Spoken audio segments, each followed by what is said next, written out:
আসসালামু আলাইকুম।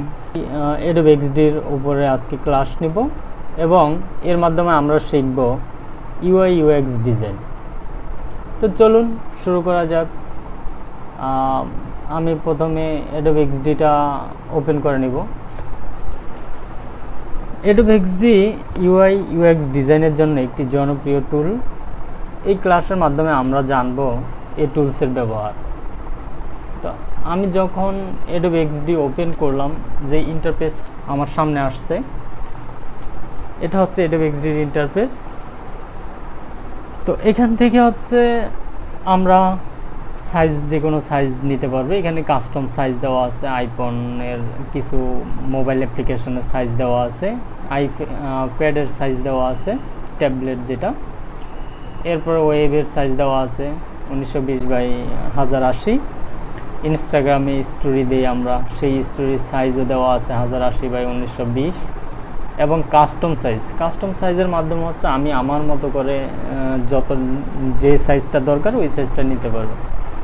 তো আমি এখানে আমার মতো করে 1920x1080 কাস্টম সাইজটা নিয়ে নিলাম, যেটা ডকুমেন্ট সাইজ অ্যাডোবি। তো এই তো আমাদের সফটওয়্যারটা আমরা আর্টবোর্ডে চলে আসছি। তো ইউআই এর ভাষায়, এক্সডিতে ইউআই এর ভাষায় আর্টবোর্ডকে বলে কন্টেনার এরিয়া। আবারও বলি, ইউআই এর ভাষায় আর্টবোর্ডকে কন্টেনার এরিয়া বলে। এবং এই কন্টেনার এরিয়ার বাইরে যে ফাঁকা জায়গাগুলো আমরা দেখতে পাচ্ছি, আমি একটু জুম আউট করি। এই যে ফাঁকা জায়গাগুলো, এগুলোকে বলে নেগেটিভ স্পেস। এগুলোকে নেগেটিভ স্পেস বলে। এখন আমরা শিখব টুলস সম্পর্কে। আমি যদি প্রথমে শুরু করি, সফটওয়্যার যে বামে দেখা যাচ্ছে, সফটওয়্যারের বামে এটা হচ্ছে টুলবার। এখানে কয়েকটি টুলস দেখা যাচ্ছে, যদিও আমার সফটওয়্যার আপডেট থাকলে হয়তো বা আরও কিছু টুলস এখানে শো করতেন। আমি ক্র্যাক ভার্সন ইউজ করি, এই জন্য হয়তো বা এখানে কিছু টুলস কম থাকতে পারেন। এরপরে যদি আমরা সফটওয়্যার ডান পাশে তাকাই, ডান পাশে এই পুরো প্যানেলটাকে বলে হচ্ছে প্রপার্টিজ প্যানেল। এই পুরো প্যানেলটাকে বলে প্রপার্টিজ প্যানেল। তো আমরা প্রথমে টুলস থেকে শুরু করি। প্রথমে আমার দেখা যাচ্ছে সিলেকশন টুল, যেটা শর্টকাট, কিবোর্ড শর্টকাট হচ্ছে ভি। সিলেকশন টুলের কাজ হচ্ছে আমরা কোনো কিছু সিলেক্ট করলে সিলেকশন টুল ব্যবহার করতে। আর্টবোর্ডে সিলেক্ট করলাম, আর্টবোর্ড সিলেক্ট হলো।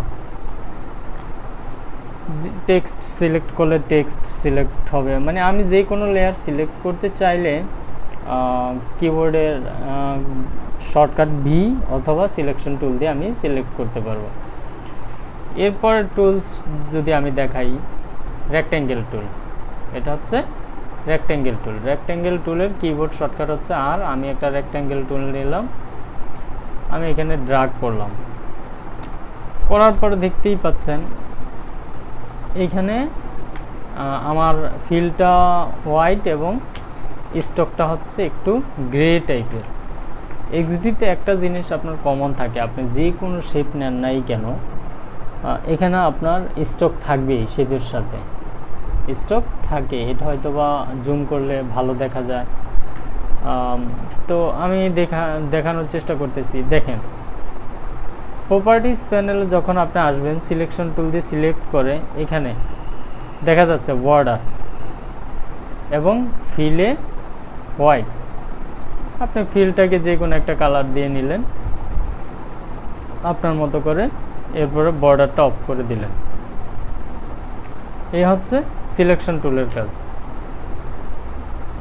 এখন এরপরে যদি আমি দেখানোর চেষ্টা করি, তারপর হচ্ছে ইলিপসের কিবোর্ড শর্টকাট হচ্ছে ই।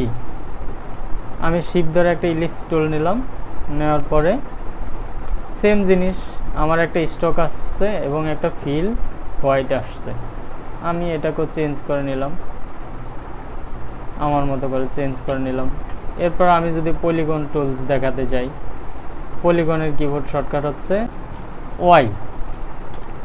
ওয়াই যদি আমি কিবোর্ড শর্টকাট দেই পলিগন, সেম জিনিস এখানেও আসছে হোয়াইট ফিল কালার এবং বর্ডার। আমি এটাকে একটা কালার দিয়ে নিলাম। এরপর লাইন টুলটাকেও আমি সিলেক্ট করে নিলাম, স্ট্রোকটা বাড়িয়ে দিলাম, তাহলে হয়তো বা বেশি দেখা যাবে। ওকে, এরপর হচ্ছে পেন টুল, টেক্সট টুল।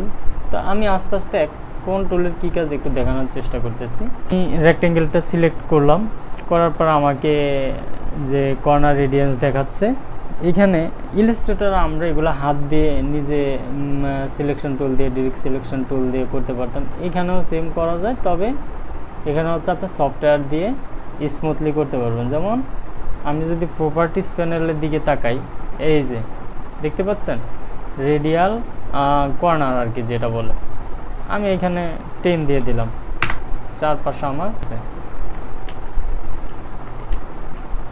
এরপর যদি আমি একটু দেখানোর চেষ্টা করি, আরও বাড়াইয়া দেই, তাহলে আরও বেশি হচ্ছে। এখন আমি চাচ্ছি যে এই একটা কর্নার রাউন্ড হবে না, সেটাও সম্ভব। এখানে আমি প্রপার্টিস প্যানেলে আসলাম, আসার পরে এখানে ক্লিক করলাম, দেখেন এখানে 4টা অপশন আসছে। এখানে আমি চাচ্ছি যে কোনো একটা 0 থাকবে। দেখেন আমার এই কর্নারটা কি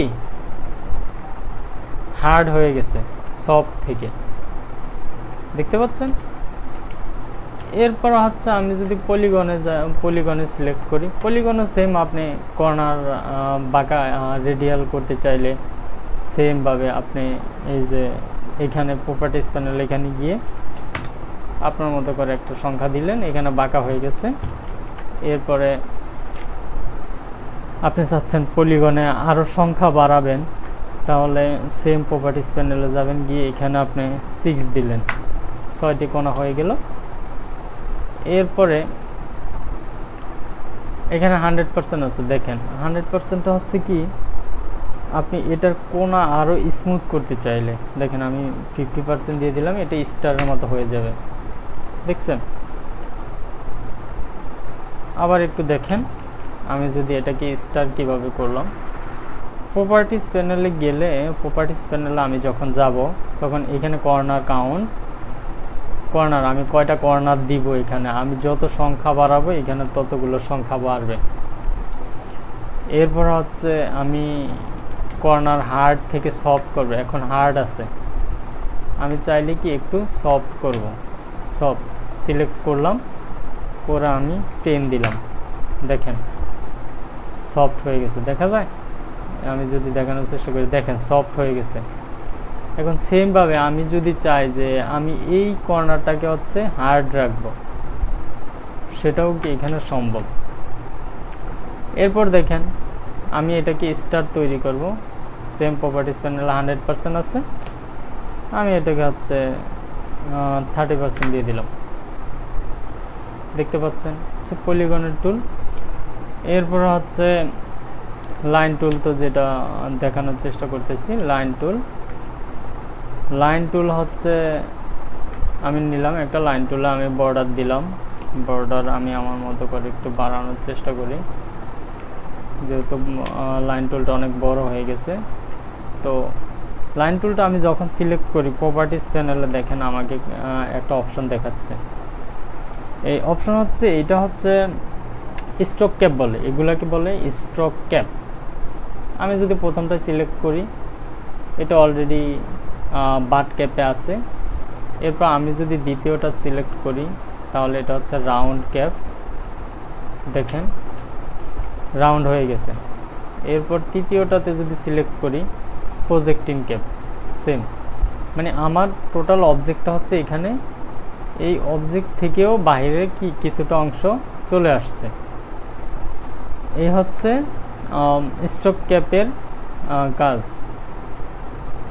এরপরে স্ট্রোক অ্যালাইনমেন্ট যদি আমি বলি, স্ট্রোক অ্যালাইনমেন্ট হচ্ছে 3 ধরনের।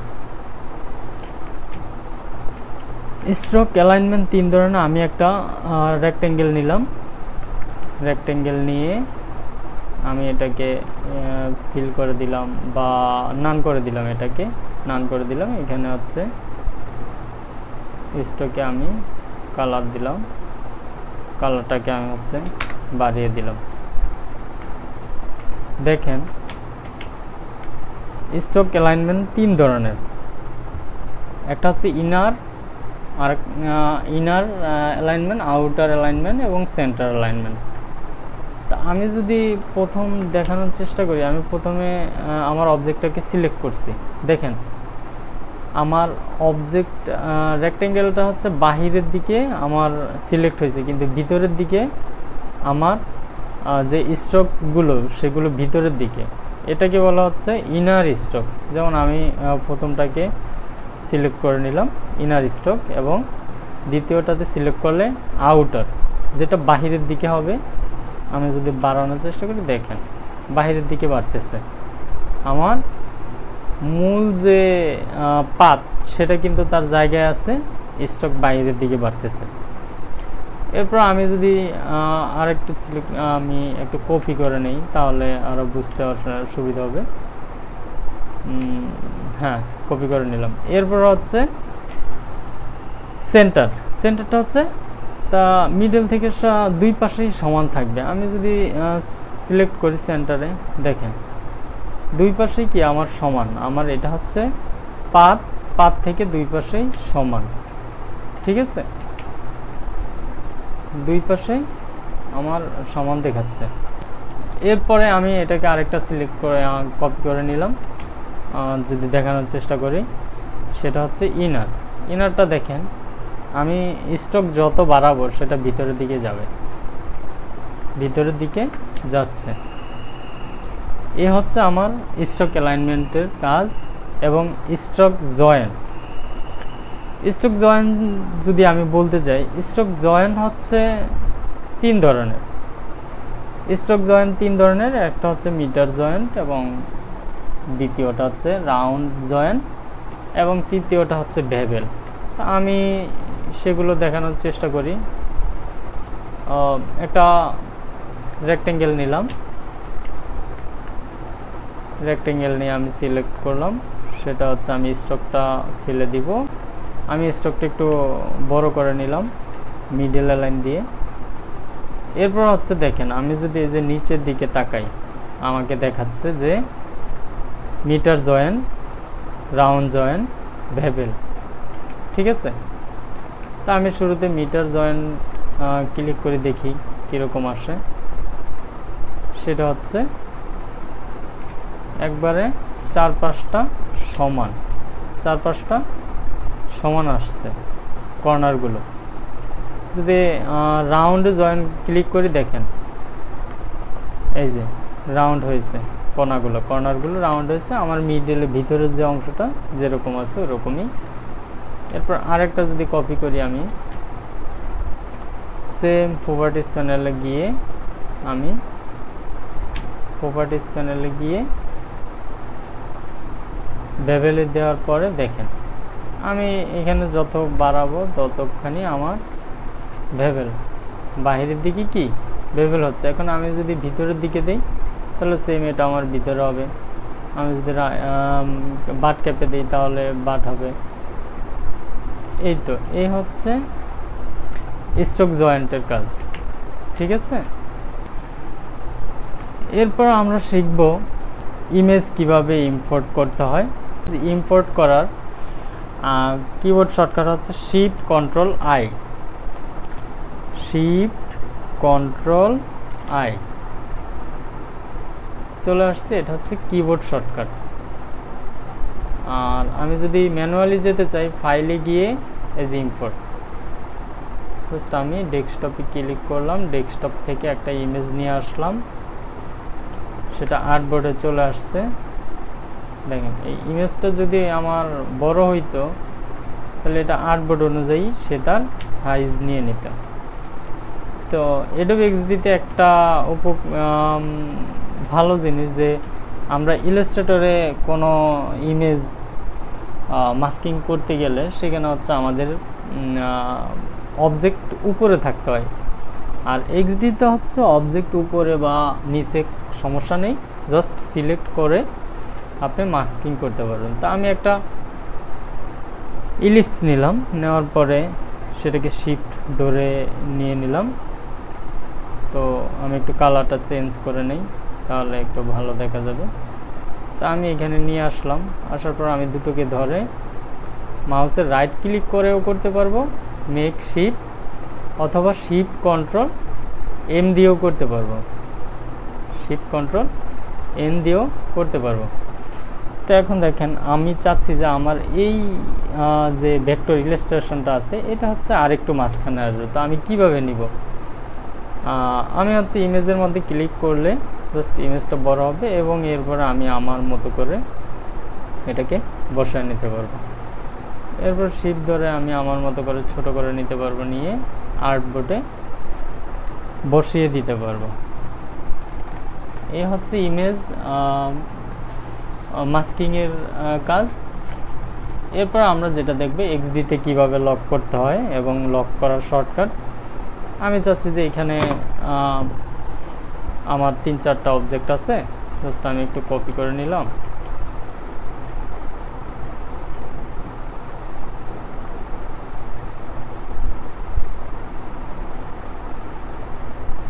কপি করে নিলাম, আমি চাচ্ছি এই দুটো হচ্ছে আমার লক থাকবে, তাহলে আমি কন্ট্রোল এল দিয়ে দিলাম, এই দুটোই লক হয়েছে। লক হয়ে গেলে এরপর আমি বাকি 3টাতে কাজ করতে পারবো খুব আরামসে। এবং আমি চাচ্ছি যে না ঠিক আছে, আমার তাহলে এই দুটো লক আনলক করতে হবে, এবং আমি সেমভাবে দুটোকে শিফট ধরে কন্ট্রোল এল দিয়ে দিলাম, আনলক হয়ে গেল। এরপরে হাইড কিভাবে করতে হয়, আমরা যদি কোনো অবজেক্টকে হাইড করতে হয় তাহলে অবজেক্টকে সিলেক্ট করে কন্ট্রোল কমা দিব, কমা দিলে এটা হাইড হয়ে যাবে। এবং আবার যদি সেই অবজেক্টকে নিয়ে আসতে হয় তাহলে কন্ট্রোল কমা দিলাম, আবার কন্ট্রোল কমা দিলে কি সে চলে আসবে। এরপরে গ্রেডিয়েন্ট যদি বলতে যাই, আমরা এক্সডিতে গ্রেডিয়েন্ট 3 ধরনের, linear gradient, radial gradient, angular gradient. আমি যদি এগুলোকে ডিলিট করে দিই, গ্রেডিয়েন্ট দেখতে চাই, তাহলে সেক্ষেত্রে আমি প্রথমে একটা স্কোয়ার শেপ নিলাম, এটা হচ্ছে স্টকটা আউট করে দিলাম। আমি প্রথমে 3টা কপি করে নিলাম, এবারে ধরো হচ্ছে ছোট করতে হবে, তাহলে সবগুলো সমানভাবে ছোট হবে। আরেকটা আমি কপি করে একটু দূরে নিয়ে নিলাম। দেখেন আমি যদি এই গ্রেডিয়েন্ট কিভাবে খুঁজে পাবো, গ্রেডিয়েন্ট তো খুঁজে পাওয়ার কোনো ওয়ে পাচ্ছি না।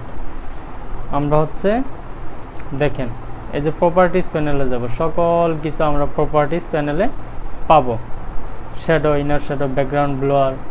তো এই প্রপার্টিস প্যানেলের কালারের মধ্যে আমি ক্লিক করলে লিনিয়ার গ্রেডিয়েন্ট, একটা গ্রেডিয়েন্ট দিলাম, আমরা এখানে জাস্ট ক্লিক করে আমাদের মতো করে আমরা দিয়ে দিব গ্রেডিয়েন্ট, আমরা দিলাম, ক্লিক করে হোয়াইট দিয়ে দিলাম। দ্বিতীয়টা সিলেক্ট করলাম, সেমভাবে কালারের মধ্যে ড্রপ শ্যাডোতে ক্লিক করব। এরপর রেডিয়াল, আমরা এখানে চাচ্ছি যে আমাদের মতো করে একটা কালার দিব, এখানে সেম একটা কালার দেওয়ার চেষ্টা করি। এখানে আমরা হচ্ছে মিডলে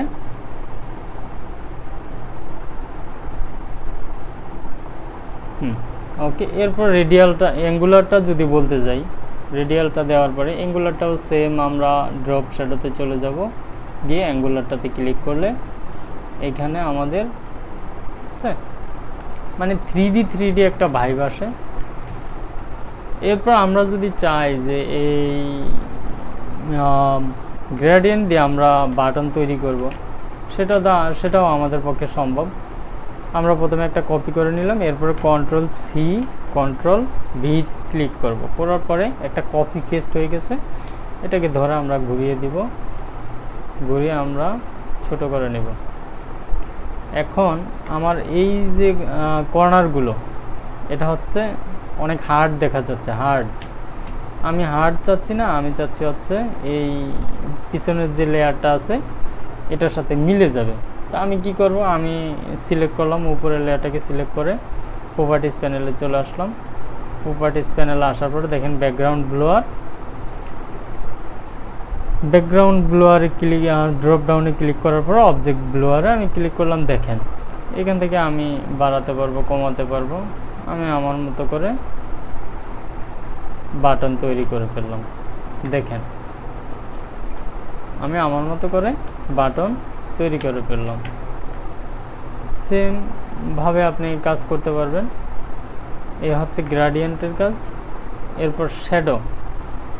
শ্যাডো হচ্ছে দুই ধরনের, একটা হচ্ছে ইনার শ্যাডো আর একটা হচ্ছে ড্রপ শ্যাডো। আমি যদি ড্রপ শ্যাডোর এবং ইনার শ্যাডোর কাজ দেখাতে চাই, আমি একটা অবজেক্ট সিলেক্ট করলাম, এটাকে একটা কালার দিয়ে নিলাম। কালার দেওয়ার পরে আমি অবজেক্টটাকে সিলেক্ট করলাম, সিলেক্ট করে ইনার শ্যাডোতে চলে গেলাম। প্রথমে ইনার শ্যাডোতে চলে যাওয়ার পরে আমার এখানে অপাসিটি কমানো দেখানো যায়, কমানো দেখা যাচ্ছে। আমি একটা ক্লিক করে বাড়িয়ে নিলাম।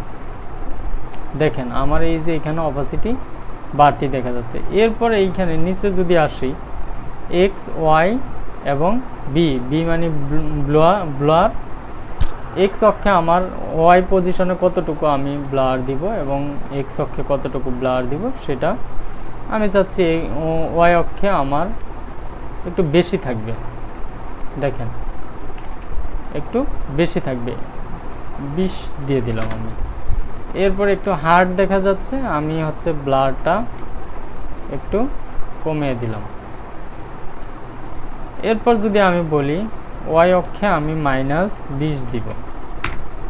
দেখেন তাহলে কি আমার এটা এখান থেকে এদিকটা চলে আসছে। আমি যদি +20 দিই তাহলে বাম পাশে চলে আসবে।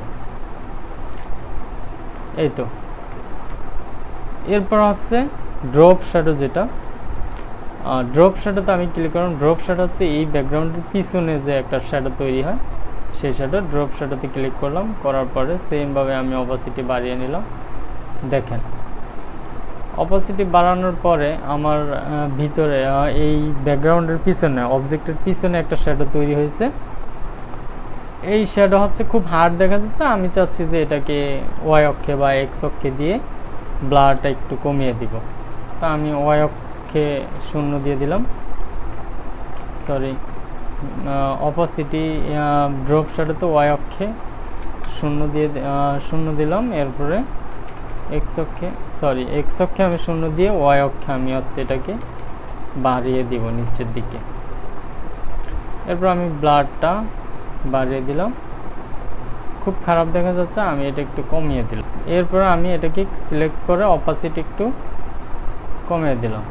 দেখেন এখন কি আমার পুরো কি বলে ইলিপসটা কি সুন্দর দেখা যাচ্ছে।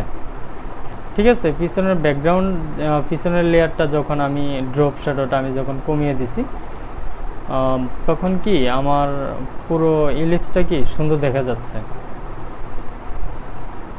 তো এরপর হচ্ছে আমরা টেক্সট দেখব। টেক্সট এখনো দেখি নাই, পেন টুলের কাজটা আমরা পরবর্তীতে ক্লাসে দেখব। আমরা হচ্ছে টেক্সট টুল দেখব। টেক্সট আমি সিলেক্ট করার পরে আমি জাস্ট এখানে লিখলাম। লেখার পরে আমি টেক্সট চাইলে সফটওয়্যারের মাধ্যমে বড় করতে পারবো, আবার আমি নিজে ধরেও বড় করতে পারবো। তো এখানে আমি 82 দিলাম, আমি চাচ্ছি যে 96 থাকবে, 96 দিলাম। এরপর আমি টেক্সট রেগুলার রাখবো না, প্রিমিয়াম বোল্ড রাখবো। সেটা হচ্ছে টেক্সট বক্সের ভিতরে আমি ক্লিক করলে পাবো, সেখান থেকে আমি হচ্ছে বোল্ড দিয়ে দিলাম। এরপর হচ্ছে আমি চাচ্ছি যে টেক্সট স্টাইল পরিবর্তন করব। আমি টেক্সট যে লেআউট আছে এই বক্সের ভিতরে ক্লিক করলে, ড্রপ ডাউনের মধ্যে ক্লিক করলে আমার অনেকগুলো টেক্সট আছে। যেহেতু আমার এখানে অনেকগুলো টেক্সট ইনস্টল করা আছে সেজন্য দেখাচ্ছে, রোবটও দেখাচ্ছে, অনেকগুলো টেক্সট দেখাচ্ছে। আপনাদেরও যদি ইনস্টল করা থাকে দেখাবে, আপনারা আপনাদের মতো করে কিছু টেক্সট দিয়ে নেবেন। তো আমি জাস্ট একটা টেক্সট দিলাম, দেওয়ার পরে এখানে হচ্ছে আমার ক্যারেক্টার স্পেসিং দেখাচ্ছে। ক্যারেক্টার স্পেসিং হচ্ছে একটা লেটার থেকে আরেকটা লেটারের কতটুকু স্পেস হবে। এরপরে আমি যদি দ্বিতীয়টাতে যাই, লাইন স্পেসিং, এক লাইন থেকে আরেকটা লাইনের স্পেস কতটুকু হবে। এরপরে যদি থার্ড নাম্বারে যাই, প্যারাগ্রাফ স্পেসিং। তো আমি প্রথমে দেখব যে লাইন স্পেসিংটা দেখাতে যাই, আমি জাস্ট 200 দিলাম। দেখেন একটা লেটার থেকে আরেকটা লেটার স্পেসিংটা কতটা ফাঁকা হয়ে গেছে। এরপরে জাস্ট এখানে যদি আমি 128 জায়গায় 150 দিই, দেখেন কোনো পরিবর্তন হচ্ছে না, কারণ আমার এখানে একটা লাইন। পরিবর্তন না হওয়ার কারণ হচ্ছে আমার এখানে একটা লাইন। আমি যদি এখানে যদি আরেকটা লাইন দিতাম তাহলে কি দেখেন এখন এখানে 150, আমি জাস্ট 200 দিয়ে দিলাম, অনেকটা ফাঁকা। আবার চাচ্ছি যে 100 দিব, তখন আবার কি একেবারেই একটা লাইন থেকে আরেকটা লাইনের দূরত্ব একেবারেই কমে গেছে। আমি 140 দিয়ে দিলাম, যেটা পারফেক্ট মোটামুটি চলে। এরপরে টেক্সট লাইন আছে হচ্ছে আমার লেফটে, আমি লেফট থেকে রাইটে দিতে পারবো এবং মিডলেও দিতে পারবো। এখন মিডলে আছে, এরপর আমি চাইলে রাইটে দিতে পারবো, ঠিক আছে। এরপর আমি যদি পরের ঘরটাতে তাকাই, এই ঘর হচ্ছে আমার অটো ওয়াইড। অটো ওয়াইড হচ্ছে আমি যখন অটো ওয়াইডে ক্লিক করব তখন আমার টেক্সট লেখাগুলো পাশের দিকে আনলিমিটেড যাবে, আমার যতগুলো টেক্সট থাকবে অত হবে। এরপর হচ্ছে auto hide, same auto hide. যেহেতু আমি যদি এই দেখানোর চেষ্টা করি অটো ওয়াইডটা কি, আমি অটো ওয়াইডে ক্লিক করলাম, পরে জাস্ট আমি লরেল ইপসাম থেকে আমি একটা টেক্সট নিয়ে আসতে চাচ্ছি, কপি করে আমি নিয়ে আসলাম, Ctrl+C দিয়ে নিয়ে আসলাম। আমি জাস্ট এখানে পেস্ট করলাম। দেখেন আমার টেক্সটটা যত দূর আছে এটা অটো পাশের দিকে গেল, এখন আমি চাচ্ছি যে না, এটাকে অটো হাইট দিব। সেমভাবে আমি অটো হাইটে ক্লিক করলাম, করার পরে আমি জাস্ট এখানে পেস্ট করলাম। এখানে নিয়ে আসার পরে দেখেন আমার এখানে ফিক্সড সাইজ দেখায়।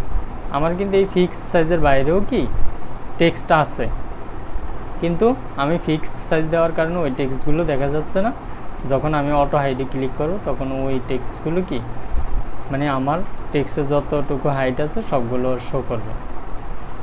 এরপর আমি যদি একটু বড় করে দেই, ফিক্সড সাইজ করে দেই, ফিক্সড সাইজ হচ্ছে আমি আমার মতো করে নিতে পারবো, যে আমি এতটুকু দিলাম। এরপরে অটো হাইট দিলে সেম আবার আগের মতো চলে যাবে। হচ্ছে আজকের ক্লাস। এরপরে আমরা চাইলে এখান থেকেও আর্টবোর্ড সিলেক্ট করে এই যে প্রপার্টিস প্যানেল আমাদের যে সাইজ আছে, সাইজগুলো আমরা ওয়েব নিতে পারবো, ডিজিটাল ওয়াচের যে সাইজ আছে সেই সাইজ নিতে পারবো, ট্যাবলেটের সাইজ নিতে পারবো, ফোনের সাইজ নিতে পারবো। এই তো এখান থেকে আমরা আমাদের মতো করে সাইজ নিতে পারবো। সেটা একটু দেখেন। ফাইল সেভ দিব হচ্ছে আমরা কাজ করলাম, যে মনে হচ্ছে যে আমরা কিছু কাজ করলাম, আর সেই ফাইলগুলো সেভ দিব। হচ্ছে এই তো সিলেক্ট করলাম, ফাইলগুলো সেভ দিব 3 ডটে গিয়ে এই ফাইলে ফাইলে গিয়ে সেভ এজ হচ্ছে আমি কোথায় সেভ দিব। এখানে আমি জাস্ট আমার কম্পিউটারে লোকাল ডিস্ক আছে, জি ড্রাইভ আছে, এইচ ড্রাইভ আছে এবং এফ ড্রাইভ আছে।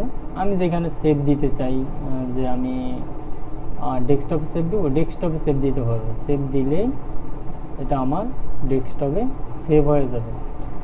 এরপর কন্ট্রোল এস দিলে এটা অটোমেটিক্যালি আমি যতগুলো কাজ করব কন্ট্রোল এস দিলে অটো সেভ হবে।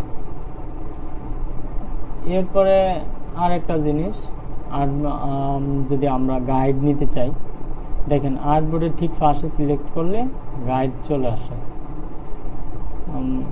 এই তো এই গাইড চলে আসে, আমরা গাইড নিতে পারবো, যেটা কন্টেনার এরিয়াতে আমাদের কাজে লাগতে পারে সেফ গাইড হিসেবে। জাস্ট এটা আমি মাপ সারা নিলাম, আমি জাস্ট আপনাদের। তো এই ছিল আজকের আমার ক্লাস।